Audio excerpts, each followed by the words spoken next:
சிறகடிக்க ஆசை சீரியலோட upcoming episode என்னென்னு பார்க்கலாம். மனோஜ் புதுசாக வீடு வாங்கின சந்தோஷத்தில் இருக்கிற விஜயா அந்த புது வீட்டுக்கு போனதுக்கு அப்புறமாவும் மீனாவை பார்க்கும் போதெல்லாம் கோவத்தில் மீனாவுக்கு ஏதாவது வேலை சொல்லிக்கிட்டே இருக்கணும்.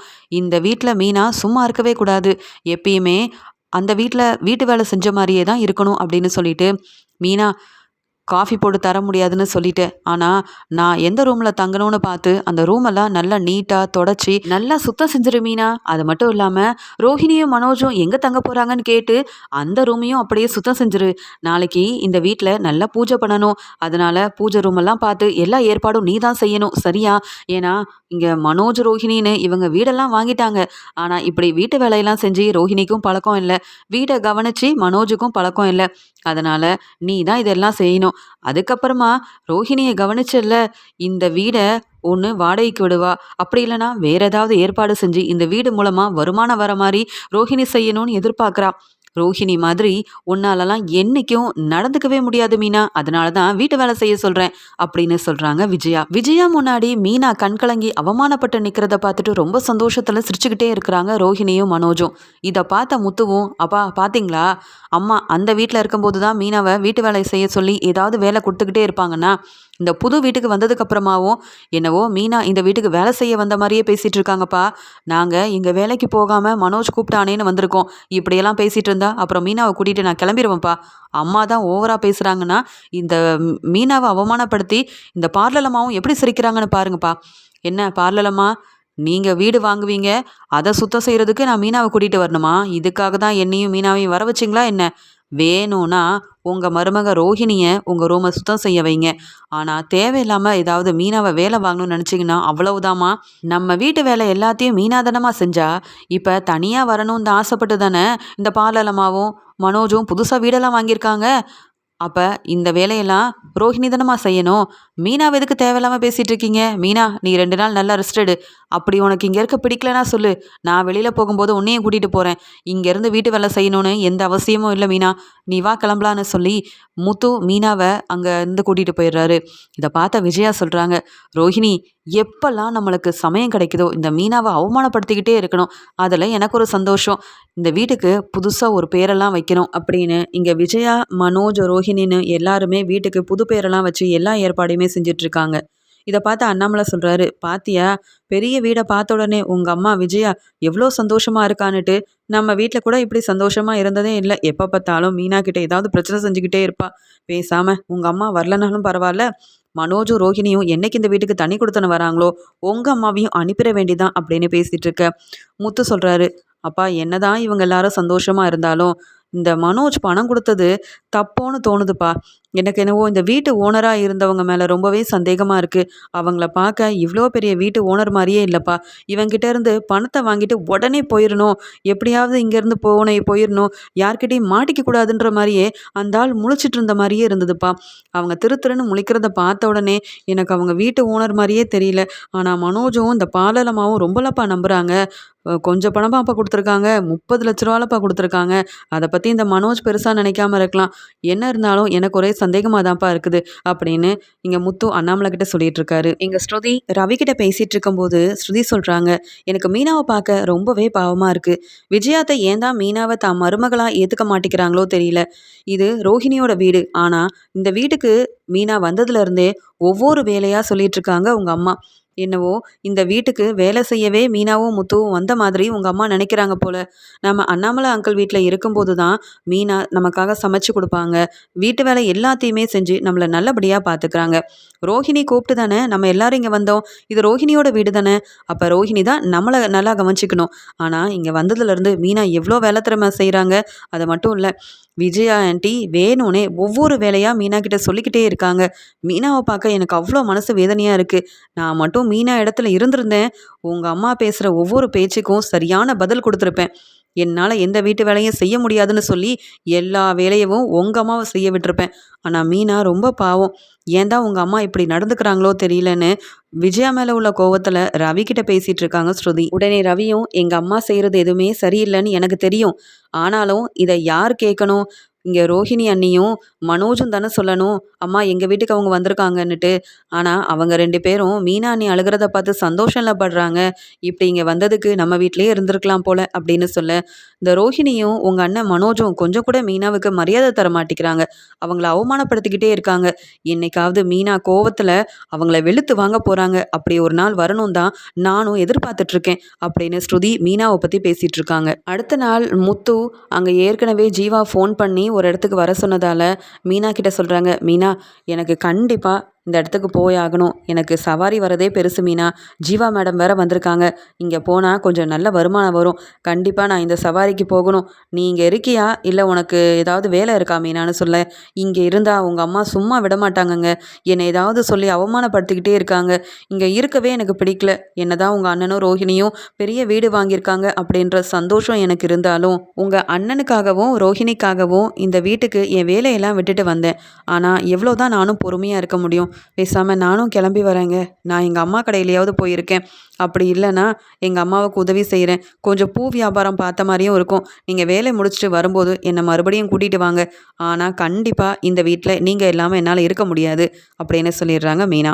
மீனாவும் முத்துவும் உடனே ஏதோ ஒரு வேலை இருக்குன்னு சொல்லிட்டு அண்ணாமலைக்கு புரிய வச்சுட்டு அங்கேருந்து கிளம்பிடுறாங்க. உடனே விஜயா சொல்கிறாங்க, பார்த்தீங்களா வீட்டில் நிறைய வேலை இருக்குது. அதுவும் இது புது வீடுங்க. நல்லா சுத்தமாக வைக்கணும். நான் ஏதாவது வேலை சொல்லிடுவேன்னு உங்கள் மருமக மீனா உடனே கிளம்பிட்டா பாருங்க. எந்த வேலையும் செய்ய மாட்டா. கொஞ்சம் கூட மீனாவுக்கு பொறுப்பே இல்லைங்கன்னு சொல்ல, உடனே ஸ்ருதி சொல்கிறாங்க, அவங்க எதுக்கு இந்த வீட்டில் வேலை செய்யணும்? அது மட்டும் இல்லாமல் இது ரோஹிணியோட வீடு. அவங்க வேணும்னா வேற ஒரு ஆளை வச்சு இந்த வேலையெல்லாம் செய்ய சொல்லட்டும். மீனாவும் நம்ம வீட்டுக்கு மருமகளாக வந்தவங்க தான். எங்களுக்கு கொடுக்குற மதிப்பையும் மரியாதையவும் நீங்கள் ஏன் மீனாக்கு தர மாட்டேங்கிறீங்க? நீங்கள் வீட்டு வேலை செய்ய சொல்வீங்கன்னு தெரிஞ்சு தான் மீனா கிளம்பியிருக்காங்க போல. நீங்களும் திருந்தவே மாட்டீங்க அத்தை அப்படின்னு சொல்லிடுறாங்க இங்கே வந்து ஸ்ருதி. இன்னொரு பக்கம் முத்து ஜீவாவை கூட்டிட்டு அவங்க ஏதோ ரெஜிஸ்டர் பண்ணணும்னு சொன்னதால் அங்கே கிளம்பி போகிறாங்க. இங்கே புது வீடெல்லாம் நல்லா சுற்றி பார்த்துட்டு மறுபடியும் அண்ணாமலையோட வீட்டுக்கு எல்லாருமே கிளம்பி வந்துடுறாங்க. இங்கே மனோஜும் ரோஹிணியும் விஜயா அண்ணாமலை கிட்ட ஆசீர்வாதம் வாங்கிட்டு டாக்குமெண்ட் எல்லாத்தையுமே ரெஜிஸ்டர் செய்யணும். ஏற்கனவே 30 லட்ச ரூபா பணத்தை கொடுத்துருக்கோம். அதை முன்பதிவு செய்யணும்ல அப்படின்னு சொல்லிட்டு அவங்களும் கிளம்பி போகிறாங்க. மனோஜ் அவரோட ஃப்ரெண்டு இங்கே ரோஹிணின்னு எல்லாருமே முன்பதிவு செய்யறதுக்காக கிளம்பி போயிடுறாங்க. அங்கே டாக்குமெண்ட் எல்லாத்தையுமே சரி பார்த்துட்டு இருக்காங்க. அப்போ தான் அங்கே உள்ளவங்க மூலமாக தெரிய வருது, இது உண்மையான டாக்குமெண்ட்டே இல்லை, யாரோ பொய் சொல்லி பணத்தை வாங்கிறதுக்காகவே ஏமாற்றி இவங்க தயார் பண்ண இது டாக்குமெண்ட்டை நாங்கள் பதிவு செய்ய முடியாது அப்படின்னு இங்கே ரோஹிணி கிட்ட சொல்லிடுறாங்க. உடனே அந்த டாக்குமெண்ட்டை கையில் வாங்கின ரோஹிணியும், என்ன மனோஜ் இது என்னென்னவோ சொல்கிறாங்க, இது எல்லாத்தையுமே நம்ம முன்கூட்டியே சரி பார்த்தோம்ல, அப்போ இந்த டாக்குமெண்ட்டை வச்சு தான் நம்ம லோனெல்லாம் வாங்கணும்னு கூட அந்த வீட்டு ஓனர் 2 பேருமே சொன்னாங்களே, நாம் ஏமாற வாய்ப்பே இல்லையே, நம்மளை எதுக்கு அவங்க நம்ப வச்சு ஏமாற்றணும், அது 30 லட்ச ரூபா பணத்தை வேற கொடுத்துட்டோமே மனோஜ், இதில் யார் பொய் சொல்கிறாங்கன்னு புரியலையே அப்படின்னு சொல்லி கேட்க, உடனே மனோஜும், நீ அந்த டாக்குமெண்ட்டை கொடு, நான் ஏற்கனவே நல்லா தான் இது எல்லாத்தையுமே பார்த்தேன், ஆனாலும் இங்கே பதிவு செஞ்சிடலாம், மேற்கொண்டு 6 மாதத்துக்குள்ளே மீதி பணத்தையும் கொடுத்துடலாம் அப்படின்லாம் நினச்சா இங்கே என்ன பதிவு செய்ய மாட்டேங்கிறாங்க, ஒன்றுமே புரியலையே அப்படின்னு சொல்லிட்டு மனோஜும் அவரோட ஃப்ரெண்டுக்கிட்ட கேட்குறாரு. என்ன அந்த அவங்கள பற்றி நல்லா விசாரிச்சு தானே என்னை இந்த வீடை வாங்கிறதுக்காக கூட்டிகிட்டு போனீங்க, இப்போ இவங்க பதிவு செய்ய முடியாதுன்னு சொல்கிறாங்க, யாரோ உங்களை நம்ப வச்சு பணத்தை வாங்கிறதுக்காக ஏமாத்திட்டதா சொல்கிறாங்களே அப்படின்னு இங்கே மனோஜும் அவரோட ஃப்ரெண்டுக்கிட்ட கேட்க, அவங்க ரொம்ப நல்லவங்கன்னு தான் நான் பேச்சிலேயே தெரிஞ்சுக்கிட்டு தான் இந்த வீடை நீங்கள் வாங்கினா நல்லாயிருக்கும்னு நினச்சி இதை சொன்னேன், ஆனால் இதில் யார் ஏமாத்திருக்காங்கன்னு ஒன்றும் புரியலன்னு சொல்லிட்டு அங்கே ரொம்பவே குழப்பத்தில் இருக்காரு மனோஜும் ரோஹிணியும்.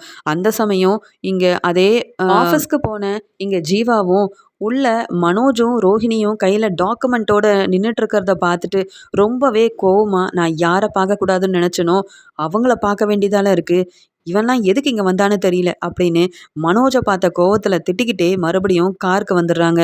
உடனே முத்துவும், என்ன மேடம் ஏதோ வேலை இருக்குன்னு சொல்லிட்டு போனீங்க, கொஞ்சம் லேட் ஆகும்னு வேற சொன்னீங்க, உடனே காருக்கு வந்துட்டீங்க, ஏதாவது பிரச்சனையா, நீங்கள் பார்க்கணும்னு நினச்சவங்க இன்னும் வரலையா என்ன அப்படின்னு முத்து கேள்வி கேட்க, இல்லை முத்து, என்ன நிறைய பேர் இங்கே ஏமாத்திட்டாங்க, நான் யாரை பார்க்கவே கூடாதுன்னு நினச்சினோ அவங்க நிற்கிறாங்க, எனக்கு இங்கே கொஞ்சம் கூட இருக்க பிடிக்கவே இல்லை, பேசாமல் கிளம்புங்க முத்து, நான் இந்த வேலையை அப்புறமா பார்த்துக்கிறேன் அப்படின்னு சொல்ல, முத்து உடனே சரி மேடம் போகலாம், வேற ஒரு நாள் வந்து கண்டிப்பாக உங்கள் வேலையை நல்லபடியாக நடக்கும் மேடம், நம்ம கிளம்பலான்னு சொல்லி இங்கே உடனே ஜீவாவும் கிளம்பிடுறாங்க.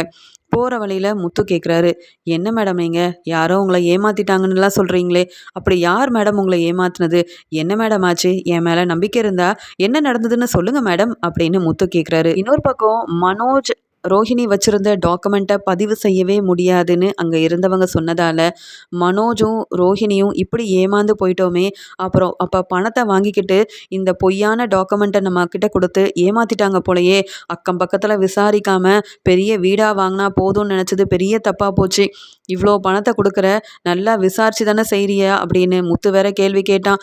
எங்கள் அப்பா வேற கொஞ்சம் நல்ல பணத்தை சேர்த்து வச்சுக்க, இப்போ தான் நீ பிஸ்னஸில் முன்னேறிக்கிட்டே போகிற, அதுக்குள்ளே இவ்வளோ பெரிய வீடெல்லாம் வாங்க வேண்டான்னு எவ்வளவோ எடுத்து சொன்னாங்க, யார் பேச்சையுமே கேட்காம இருந்தது பெரிய தப்பால போச்சு, என்ன செய்கிறது ரோஹிணி, பணத்தை வேற இப்படி நம்ம ஏமாந்துட்டோமே, வீட்டில் இதெல்லாம் அப்பாவுக்கு தெரிஞ்சா நிற்க வச்சு வெளுத்து வாங்கிடுவார் ரோகிணி, அதுவும் இந்த பணம் சாதாரண பணம் இல்லை, சந்தோஷருக்கு தர வேண்டிய பணம் வேற, இப்போ யார்கிட்டையும் பதில் பேச முடியாமல நிற்கிறேன்னு சொல்ல, உடனே ரோஹிணி சொல்கிறாங்க, மனோஜ் நீ கொஞ்சம் பொறுமையாக என்ன ஏதுன்னு அவங்கள பற்றி விசாரிச்சிருக்கலாம்ல, நாம் இப்படி ஏமாந்துருக்க மாட்டோம்ல, ஏன் மனோஜ் இப்படி இருக்கிற நீ பொறுப்பே இல்லாமல், அதுவும் நம்ம என்ன சாதாரண பணமாக செலவு செஞ்சுருக்கோம், 30 லட்ச ரூபா மனோஜ், யார் கேட்டாலும் நம்மளை எவ்வளோ அவமானப்படுத்துவாங்க தெரியுமா, அதுவும் உன் தம்பி முத்துவுக்கு தெரிஞ்சதுன்னு வை, அவ்வளவுதான் அப்படின்னு இங்கே சொல்லி திட்டிகிட்டு இருக்காங்க. அதுக்குடனே மனோஜும், என்ன ரோஹிணி நீ தானே இந்த வீடு ரொம்ப பிடிச்சிருக்குன்னு சொன்ன, வீடை வாங்கியே ஆகணும்னு நீ தானே சொன்ன, உனக்காக தானே ரோஹிணி வீடெல்லாம் வாங்கினேன், நீயும் தானே அந்த டாக்குமெண்ட்டை படித்து பார்த்த, அப்புறம் என்ன எல்லா தப்பும் என் பக்கம் தான் இருக்குன்னு என்னையே சொல்லி திட்டிகிட்டு இருக்க அப்படின்னு மனோஜ் வர கேள்வி கேட்டு ரோஹிணி மேலே ரொம்பவே கோவப்படுறாரு. இங்கே உடனே ரோஹிணியும், என்ன மனோஜ் நீ என்னவோ என் மேலே தான் எல்லா தப்பும் இருக்குன்ற மாதிரி பேசிகிட்டு இருக்க, இந்த வீடு எனக்கு பிடிச்சிருந்தது, எனக்கு மட்டுமா பிடிச்சிருந்தது, நீ தானே வாங்கணும்னு ஆசைப்பட்ட, நான் எவ்வளவோ சொன்னேன், பணம் இப்போதைக்கு இல்லை, 10 லட்ச ரூபா தான் இருக்குது, மேலே நம்ம லோனெல்லாம் வாங்கினா ரொம்பவே கஷ்டம்னு, நீ தானே உன் ஃப்ரெண்டு மேலே உள்ள நம்பிக்கையில் இதை எப்படியாவது வாங்கியே ஆகணும்னு உன் ஃப்ரெண்டு கொடுத்த ஐடியாவில் தானே இந்த வீடை வாங்குறதுக்கே நீ வந்து சரின்னு சொன்ன, என் மேலே எந்த தப்புமே இல்லை மனோஜ், எந்த பிரச்சனை வந்தாலும் நீ தான் சமாளிக்கணும், இப்படி ஏமாந்துட்டு நீ என்ன மேலே தப்பு இருக்கிற மாதிரி பேசுகிறல்ல மனோஜ் அப்படின்னு ரோஹிணி ரொம்பவே கோவப்படுறாங்க. இன்னொரு பக்கம் ரோஹிணிக்கு ரொம்பவே மனசு வேதனையாக இருக்குது, வீடும் இல்லாமல் ஆயிரும் போலையே, அப்போ இந்த வீடு யாருடைய வீடுன்னு தெரியல, பணத்தை வேற கொடுத்து ஏமாந்துருக்கோமே, ஏன் அப்படி பொய் சொல்லி ஏமாத்துனாங்க அப்படின்ற மாதிரி யோசிச்சுக்கிட்டு ரோஹிணி என்ன செய்யனே தெரியாமல் ரொம்பவே அழுகிறாங்க. இங்கே காரில் போயிட்டுருக்க ஜீவா ஒவ்வொரு உண்மையவா முத்துக்கிட்ட சொல்ல ஆரம்பிக்கிறாங்க. முத்து உங்கள் மேலே எனக்கு நம்பிக்கை இருக்குது, போன தடவை நான் வந்தப்போ என்னை ஏமாத்தின மனோஜ் மறுபடியும் என்கிட்ட இருந்து பணத்தை வாங்கி ஏமாற்றிட்டான், அவங்க அப்பாவோட 27 லட்ச ரூபா பணத்தை என்கிட்ட கொடுத்தான், அதை நான் பிஸ்னஸ்க்காக தான் கொண்டு போனேன், அவனை நான் ஏமாற்றணும்னு நினைக்கல, ஏன்னா நான் அவனை அவ்வளோ விரும்பினேன், ஆனால் அவன் என்னை விட்டுட்டு ரோஹிணின்ற பொண்ணை கல்யாணம் பண்ணிக்கிட்டு அது மட்டும் இல்லாமல் என்கிட்ட வாங்க வேண்டிய 27 லட்ச ரூபா பணத்துக்கு வட்டியோட 30 லட்ச ரூபா பணத்தை வாங்கி என்னை ஏமாற்றிட்டான்னு சொல்ல, உடனே முத்து யோசிக்கிறாரு, என்ன இந்த ஜீவா மேடம் எங்கள் வீட்டில் நடந்ததை பற்றியே பேசிகிட்டு இருக்காங்களே, யாரை பற்றி சொல்கிறாங்க, ஒருவேளை நம்ம அண்ணன் மனோஜை பற்றி சொல்கிறாங்களா, பார்லம்மாவை பற்றி தான் பேசுகிறாங்களா அப்படின்னு சொல்லிட்டு இங்கே முத்து கேட்குறாரு.